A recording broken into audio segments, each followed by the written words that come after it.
وتحيتنا إليك يا سيدي يا أبا القاسم يا رسول الله هي الصلاة والسلام عليك.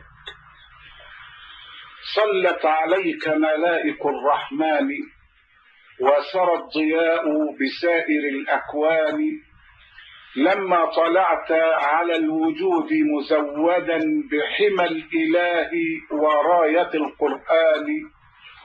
صلى عليك الله يا علم الهدى ما هبت النسائم وما ناحت على الأيك الحمائم.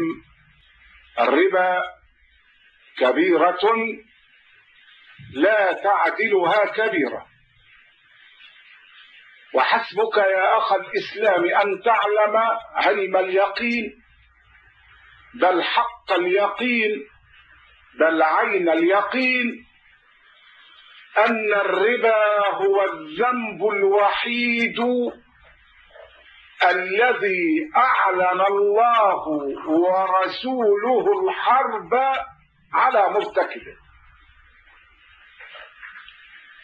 سواء أكان فردا أم جماعة، سواء أكان واحدا أم كان ربا دوليا داخليا أو خارجيا، استهلاكيا أو تبادليا.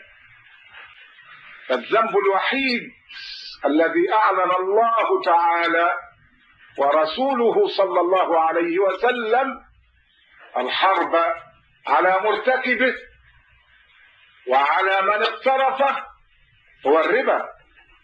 قال عز من قائل: يا أيها الذين آمنوا اتقوا الله وذروا ما بقي من الربا إن كنتم مؤمنين فإن لم تفعلوا فأذنوا بحرب من الله ورسوله وإن تبتم فلكم رؤوس أموالكم لا تظلمون ولا تظلمون. وسواء أكان الربا ربا النسيئة أم ربا الفضل، فالربا بأنواعه محرم شرعا، سواء أكان ربا النسيئة أي الأجل أم ربا الفضل أي الزيادة.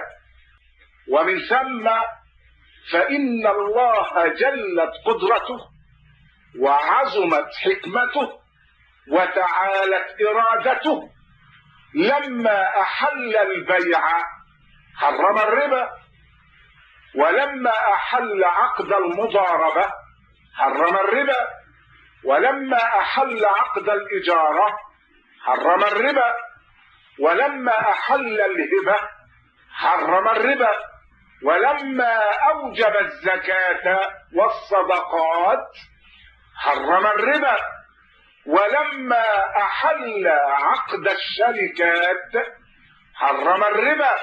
إذا لا عذر لمعتذر ولا حجة لمحتج.